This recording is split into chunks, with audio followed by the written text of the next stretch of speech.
Hello, আমি দিশা। আজ তোমাদের সাথে আমি একান্তই নিজের কিছু কথা শেয়ার করব। ছোটবেলা থেকে বাড়িতে মা, ঠাম্মা, পিসি সবার উপস্থিতির জন্য কখনোই সেভাবে বাড়ির কাজে হাত লাগাতে হয়নি। একেবারে যে কিছু করতে মন চাইতো না তা নয়, আসলে মা আমার অন্ধ স্নেহে কখনো কিছু করতেই দেয়নি। তবে পড়াশোনার সুবাদে যখন প্রথম বাড়ির বাইরে পা রাখলাম, দেখলাম বাইরের দুনিয়াটা বাড়ির মতো সহজ নয়। প্রথম কয়েক বছর ভীষণ কষ্ট হয়েছে, তবে এতগুলো বছর কেটে যাবার পর আজ আমি অনেকটাই পরিণত।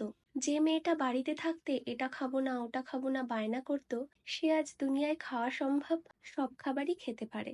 আর যে আমিটা ম্যাগি আর চা ছাড়া কিছুই বানাতে পারতাম না, সেই আমি আজ অনেক রান্না শিখেছি।